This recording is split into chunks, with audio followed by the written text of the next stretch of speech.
Embora o nosso planeta se chame Terra, os oceanos cobrem 3/4 das superfícies terrestres e abrigam pelo menos 200 mil espécies. Apesar da importância desse recurso hídrico, em média 133 mil toneladas de plástico chegam aos mares só no Brasil por ano. Conservação e uso sustentável dos oceanos, dos mares e dos recursos marinhos para o desenvolvimento sustentável é o objetivo número 14 estabelecido pela Organização das Nações Unidas aos 197 países que se comprometeram com a chamada Agenda 2030. O que tem sido feito para alcançar as metas e qual o papel das leis brasileiras nesse trabalho de preservação? Tudo isso e muito mais você vê no Preservar é Lei de hoje. E a gente começa mostrando: está na lei, é crime causar dano ao meio ambiente.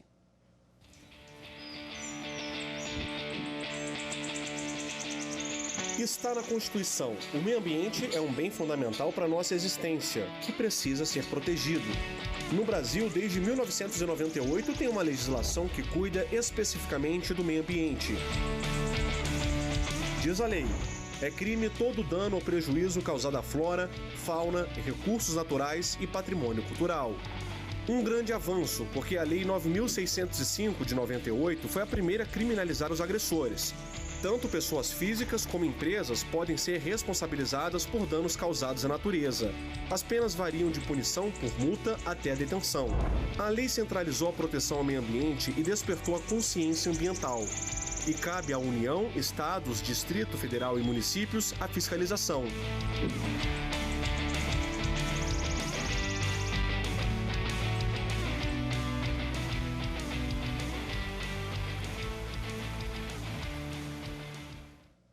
Para falar sobre esse assunto, a gente conversa com o doutor em Oceanografia, João Luiz Carvalho, e o doutor em Direito, Leonardo Estrela.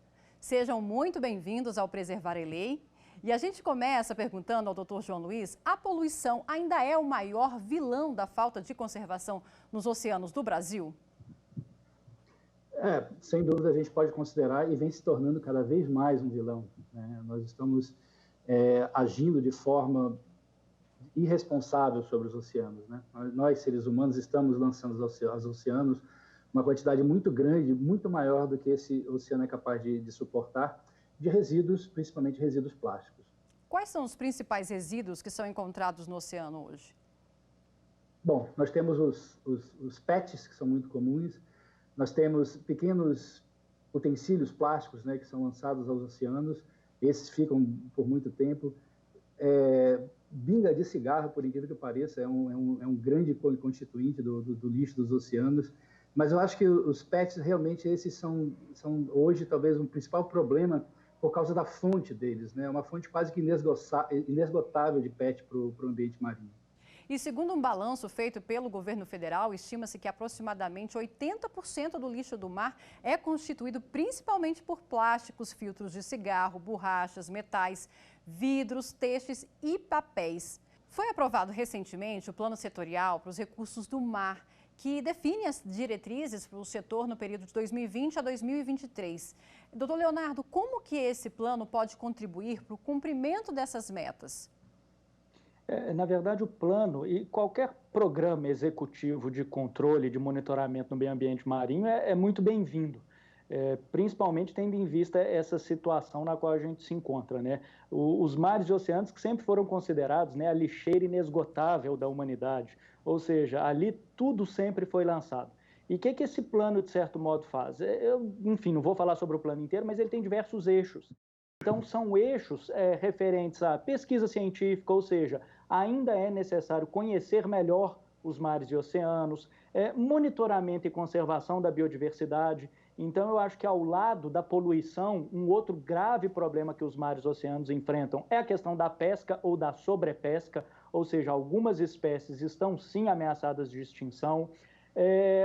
O plano também trabalha muito com a aquicultura, com biotecnologia marinha, com o potencial mineral hoje que a gente possui, ou seja, muito se discutiu recentemente sobre a exploração do pré-sal e a exploração de áreas além da jurisdição nacional, ou seja, são áreas internacionais, né, mas que também podem ser exploradas. E eu costumo brincar como professor de Direito Ambiental e de Direito Internacional, peixe não tem passaporte, peixe não conhece fronteira.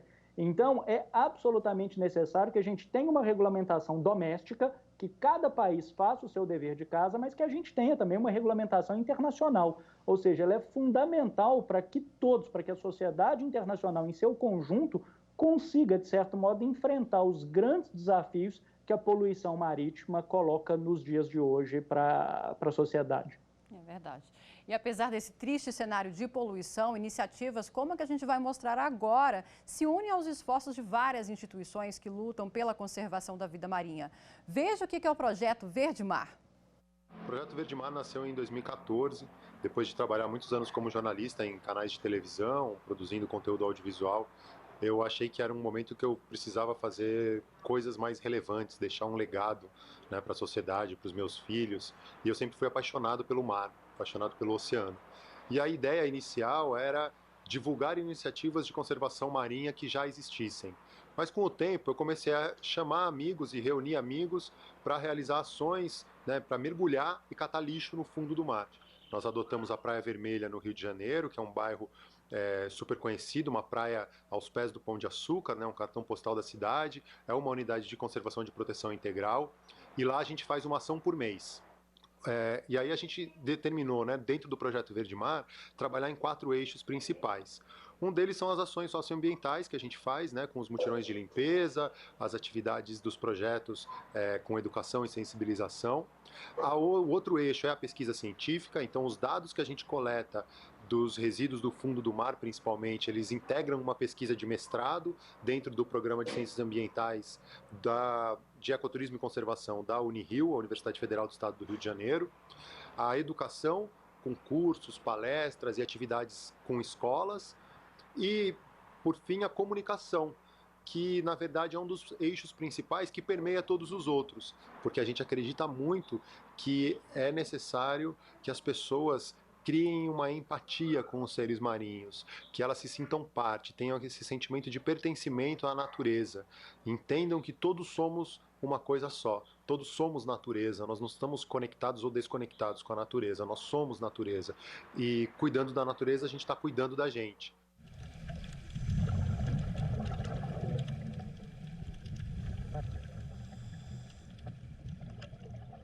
Doutor Leonardo, o Brasil tem hoje leis e um sistema de monitoramento eficazes para punir quem polui? Olha, do ponto de vista normativo, eu diria que sim. Além de toda a estrutura existente no direito internacional, ou seja, nós temos diversos tratados, Tratado de Proteção à Baleia, a Convenção de Montego Bay sobre o Direito do Mar, que trabalha com muitos aspectos conservacionistas. Então, nós temos uma estrutura robusta do direito internacional e no direito interno também. Então, nós temos diversas normas, foi citado aqui a Lei de Crimes Ambientais, mas nós temos também o Decreto de Infrações Administrativas, que traz uma série de tipificações administrativas para cuidar dos mares e oceanos. Nós temos um sistema de responsabilização civil, ou seja, aquele que prevê a reparação de danos ambientais causados, que é extremamente rigoroso, me arrisco a dizer que talvez o mais rigoroso do mundo. Agora, tudo isso que está no papel, tudo isso que, de certo modo, até mesmo, enfim, o contido nos planos, isso tem que ser, de fato e efetivamente aplicado. Então, se do ponto de vista normativo, eu acho que a gente, de certo modo, cumpriu o nosso papel, é lógico que sempre haverá o que avançar. Do ponto de vista da fiscalização e do monitoramento, ainda falta muita coisa. O que é, de certo modo, também compreensível. A própria Marinha, né, estabeleceu como a Amazônia Azul os nossos mares e oceanos, e não só esse nome vem, talvez, não só da riqueza do nosso ecossistema marinho, mas também do seu tamanho. Então, o Brasil é um país que possui uma costa monstruosa, ela é muito grande, uma plataforma continental, ou seja, solo e subsolo marinho, que também é muito grande, e tudo isso precisa ser monitorado, mas não é fácil, ou seja, quando a gente pega o tamanho da área marítima brasileira, a gente percebe os imensos desafios que nos colocam. E eu queria até aproveitar o que o doutor Leonardo falou agora e perguntar para o doutor João Luiz o que significa esse conceito de Amazônia Azul? Bom, esse é um nome cunhado, né, pela Marinha Brasileira Na verdade, é uma tentativa de expor o nosso mar, nosso mar territorial, na verdade, né, a uma maior visibilidade da diversidade, da riqueza que nós temos no ambiente. Essa é a ideia da Amazônia Azul. É todo o litoral brasileiro e mais a nossa zona econômica exclusiva, né, todas as áreas que nós temos acesso, prioridade de acesso, vamos chamar assim. E, doutor João, o trabalho de conscientização, como falou o Caio Salles no vídeo, também tem um papel relevante, além, é claro, da fiscalização. Todos nós somos participantes nesse processo. Quer dizer, desde a imprensa, o trabalho de vocês na divulgação, desde a participação da sociedade civil, das universidades, das entidades políticas, todos têm a obrigação, na verdade, o dever de proteger esse patrimônio. Eu penso dessa maneira. Eu acho que nós temos esse legado, nós temos que passar isso para gerações futuras, principalmente no conceito de preservar isso para gerações futuras. Temos essa obrigação. E preservar também os oceanos significa também atingir aquela meta em relação à mudança climática em todo o mundo? Tudo. Nós estamos vivendo um momento, quase chegando no momento de não retorno, né? Se a gente não tiver consciência agora, depois vai ficar muito difícil para a gente voltar atrás e pensar em proteger. E o Preservar a Lei faz uma pequena pausa e a gente já volta.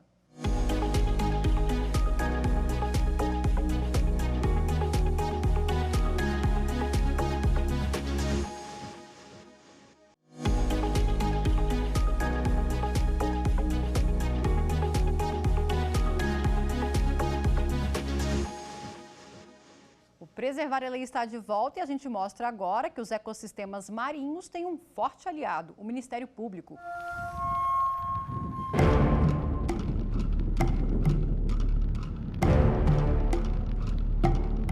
O Ministério Público na defesa do meio ambiente. Uma das diversas funções dos Ministérios Públicos é propor ação civil pública, e isso tem tudo a ver com o meio ambiente. É que a Lei da Ação Civil Pública inclui o meio ambiente na lista de itens a serem protegidos pelas ações do Ministério Público. Na prática, procuradores e promotores podem pedir ao Judiciário punição aos autores de degradações ao meio ambiente, como queimadas.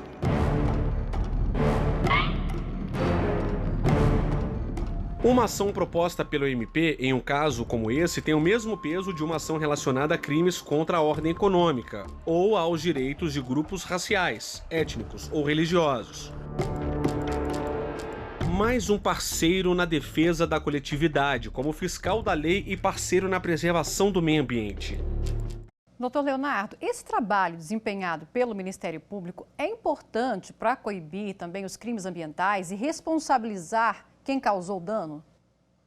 Olha, claro, o papel do Ministério Público é fundamental. A própria Constituição, no artigo 129, né, que trabalha com as competências do MP, diz claramente que compete a ele preservar o meio ambiente ou propor ações de defesa ambiental. E a Constituição também estabelece que nós temos uma tripla responsabilização por condutas antiecológicas. Então, ao lado dessa responsabilização criminal, essa de competência do Ministério Público, é ele que vai promover essas ações penais, tanto a pessoas físicas como a pessoas jurídicas, como foi muito bem dito aqui no início, eu tenho também uma responsabilização administrativa e uma responsabilização civil. Então, quando eu vejo menção aí à Lei de Ação Civil Pública, ela é fundamental. E quando eu disse que o sistema de responsabilização civil no Brasil, ele é talvez dos mais avançados no mundo, não só por conta do Ministério Público, porque ao lado dele, a legislação brasileira estabeleceu outros legitimados a propor ações civis públicas para reparação de danos ambientais causados, seja em meio ambiente terrestre, seja em meio ambiente marinho. Então, ao lado do Ministério Público, a gente tem a Defensoria Pública, a gente tem estados, União, Distrito Federal e municípios, a gente tem as autarquias, as fundações e até pessoas jurídicas de direito privado, sociedades de economia mista, empresas públicas e agora a grande novidade, que pouquíssimos países do mundo adotaram. Aqui no nosso país, as ONGs ambientais, ou seja, uma associação, também tem legitimidade junto com o Ministério Público, ao lado dele, ou até mesmo sem ele, tá? Ainda que o MP sempre tenha que participar dessas ações, mas uma ONG ambientalista aqui tem legitimidade para propor uma ação visando a reparação de um dano causado. Isso é algo que pouquíssimos países no mundo adotam, essa ampla legitimação para a defesa ambiental. E o Brasil tem uma imensa área marítima e a zona costeira abrange 17 estados e mais de 400 municípios. Ou seja, são milhões de brasileiros que muitas vezes retiram dos mares o sustento. Quando praticada de forma consciente, doutor João Luiz, a pesca pode ser uma atividade que gera renda e alimento? Qual que é a realidade hoje no Brasil?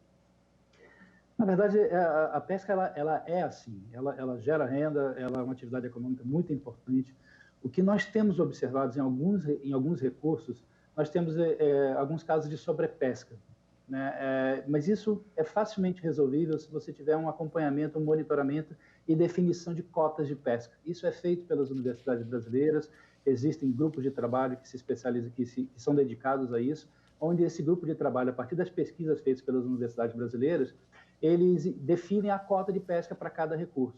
Se a gente segue essa cota de pesca bem, se a gente vai pesca exatamente o que foi definido, aquela pesca passa a ser sustentável e desejável, porque você passa a ter uma produção contínua ao longo do tempo. Isso é muito bom para a cadeia produtiva, para as empresas, para as indústrias que vivem disso. A indústria não gosta de conviver com altos e baixos na produção. Ela quer sempre produzir de uma maneira contínua, né? Isso é muito positivo.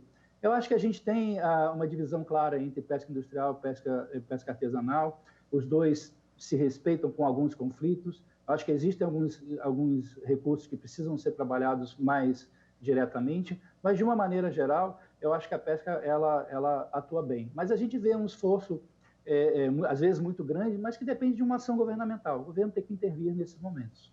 Essas listas que existem de, por exemplo, animais em extinção, principalmente nos oceanos, também ajudam nesse trabalho para preservar algumas espécies? Sim, esse esforço ele é imprescindível, porque ali é que vai definir quais podem, quais não podem, né? E isso é muito importante, né? Você ter essa lista, você definir isso para que as pessoas, principalmente para que elas tomem consciência. Muitas vezes elas não sabem que um certo animal, um certo organismo está ameaçado de extinção. Estando na lista, e essa lista obviamente sendo divulgada, ele vai poder tomar consciência e tomar uma ação, né, positiva nesse sentido. E um dos maiores mamíferos marinhos que vive nas águas brasileiras é a baleia jubarte, uma espécie que quase foi extinta por causa da caça predatória. Com a suspensão da caça e o trabalho de conservação, as populações de baleias vêm aumentando. Conheça um pouco do que o Instituto Baleia Jubarte vem feito.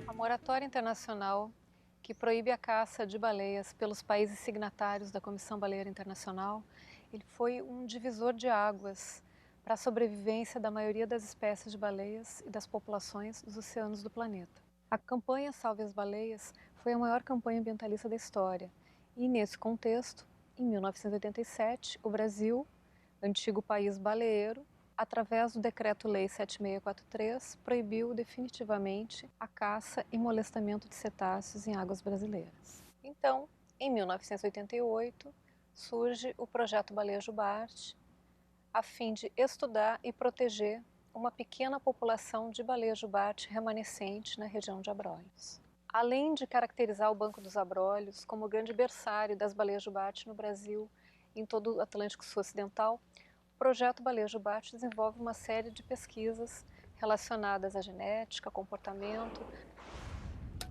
à saúde da população de baleia jubarte brasileira. Todo esse conhecimento é utilizado para subsidiar o governo brasileiro na tomada de decisões relacionadas à conservação.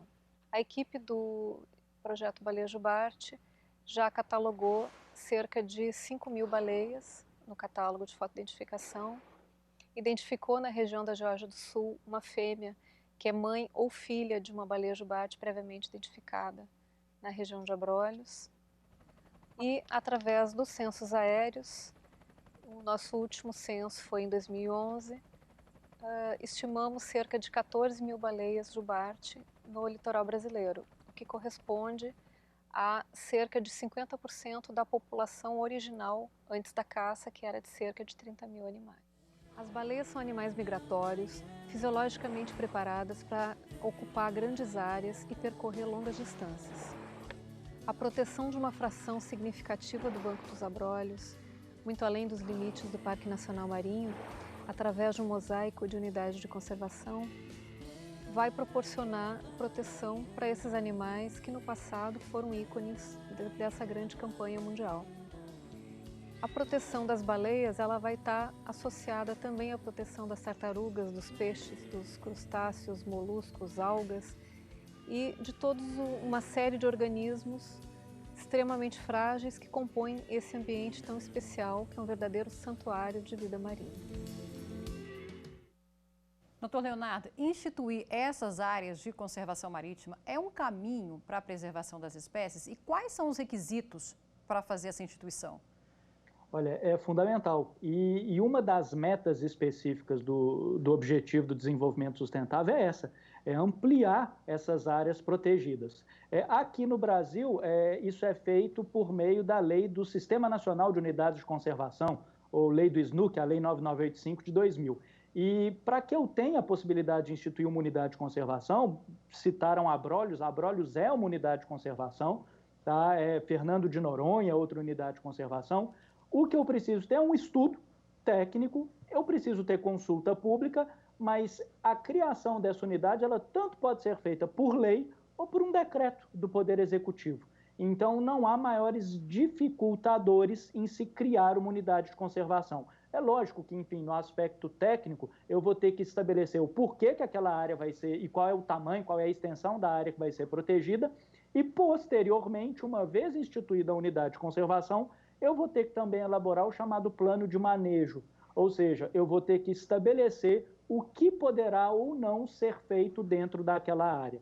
Apenas um exemplo, quando a gente pega o parque, por exemplo, o Parque Nacional de Fernando de Noronha, ou até mesmo de Abrolhos, ou a reserva biológica do Atol das Rocas, o plano de manejo estabelece claramente o que pode ou não ser feito. Até mesmo as embarcações, ou seja, é possível realizar turismo nesse parque nacional?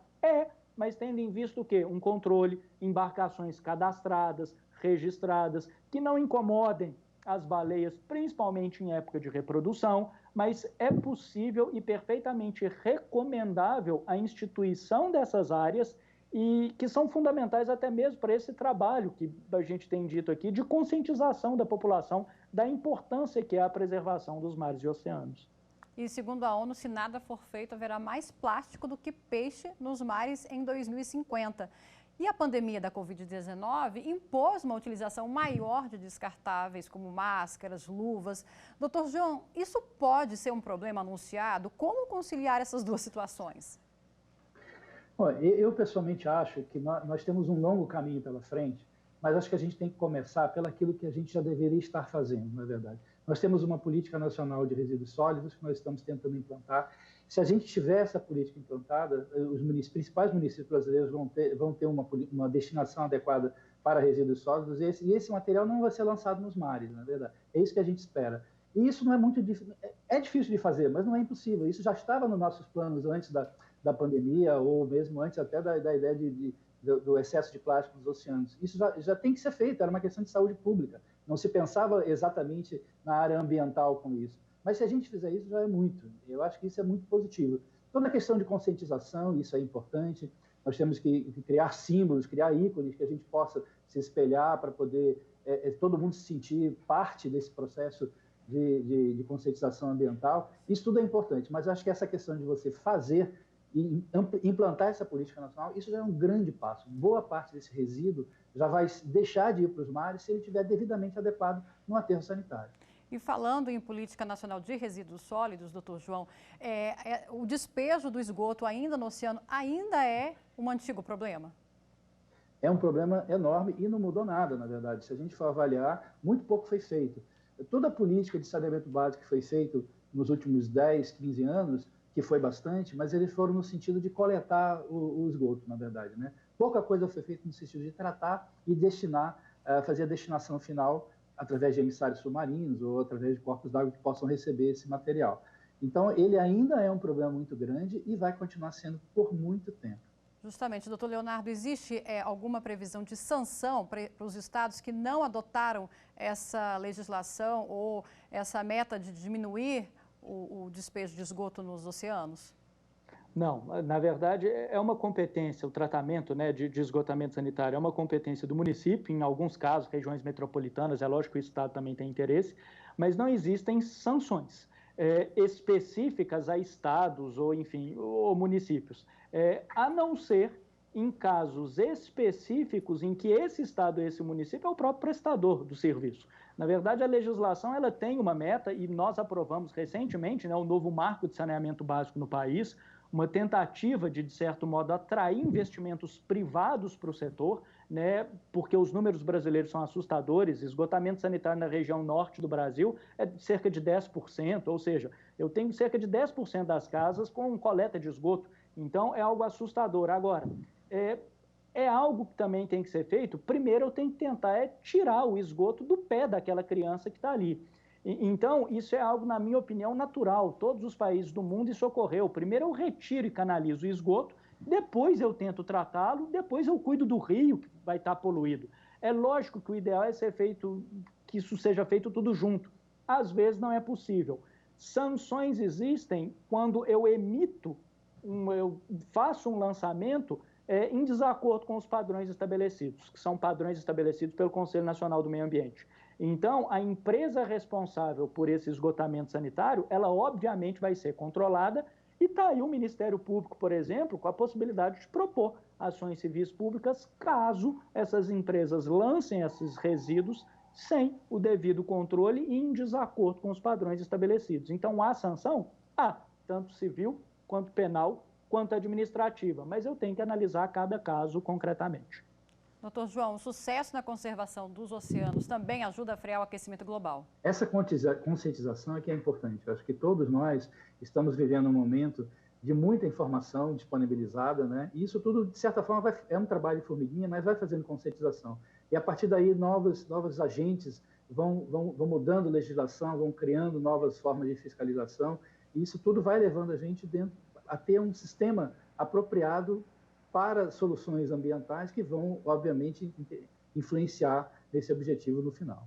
Agradeço muito aos dois por participar do programa Preservar a Lei de hoje. E o Preservar a Lei fica por aqui. A gente volta em outra edição para falar de mais um objetivo do desenvolvimento sustentável. Até mais!